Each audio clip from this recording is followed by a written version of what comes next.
لكن في قضية هي عدم المواجهة والهروب من المواجهة اللي بيمارسها العلماء في الموضوع بتاع الأحوال الشخصية اللي نزل قريب. وأذكر أنه واحد من الإخوان قال لي لقى واحد ممن ينتسبوا إلى الدعوة الإسلامية والمظهر الإسلامي بيقرأ في كتاب خطوة. قال له شنو رأيك؟ قال لي الكلام ده كله شريعة، ما في أي حاجة جديدة. قال له نحن ما قلنا أنه جديد، قلنا هو ذاته الشريعة لكن فيه صور مهجورة بعثت لتكون فيها حل مرحلي للقضية. قال له نحن منتظرين تطوير شريعة الأحوال الشخصية اللي وعدت به ده.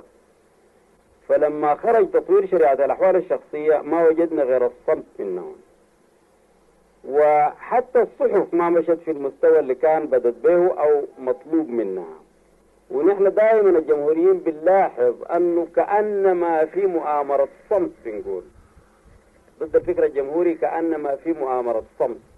دي برضو ليست مدعاة للياس، بل الحقيقة أنه الجمهوريين سارين في غفلة من الناس، وسايرين زي الإنسان اللي بيقوم في أول الليل فإلى قطع المرحلة بتاعه وأصبحت الواطة وطلعت الشمس، الناس اللي بيبتدوا يسيروا بعد طلوع الشمس يلقوا صاحبنا قطع مسافة بعيدة. الجمهوريين ما ضراهم بالمرة مسألة الصد المضروب حول فكرتهم أو المؤامرة المضروبة حول فكرتهم.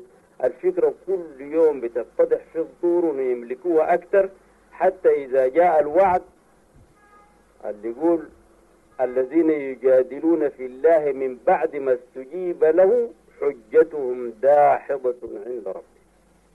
يوم ذاك ينتبهوا العلماء فيجدوا أنهم لا يستطيعوا أن يحاجوا، لأن قوى الفكرة ظهرت وأتباع الفكرة ظهروا وملكوها.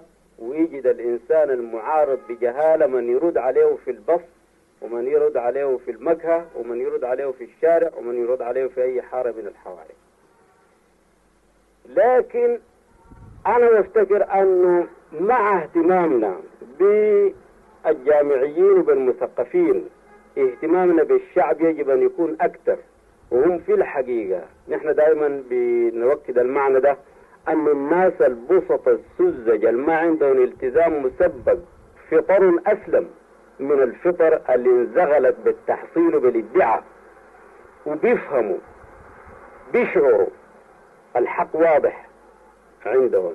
لكن يجب أن تكون في محاولة جادة لعرض التناقض اللي أشار له بكري وأشار له كثير من الإخوان، التناقض اللي بنعيشه وبيعيشوه رجال الدين نفسهم، وهم يدعوا لمعارضة التطوير ويدعوا للشريعة السلفية، ثم هم كاذبين ياكلوا عيش على مخالفته ويعيشوا في بيوتهم على مخالفته ويفكروا بمخالفته.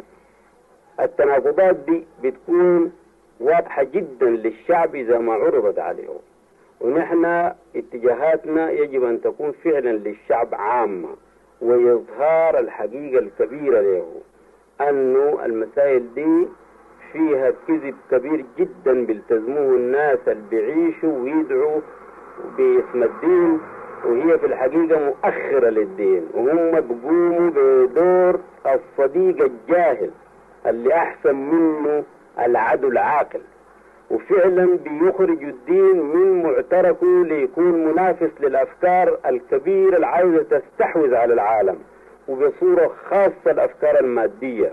يخرج الدين من أن يكون عنده فرصة لمنافستها. وكانوا قبل شوية قبل ثورة مايو بيقولوا الإسلام لا هو ديمقراطي ولا اشتراكي ولا عنده شغلة بالاشتراكية والديمقراطية، وإنما هو إسلام، وإنما الديمقراطية والاشتراكية جات بعد ذاك.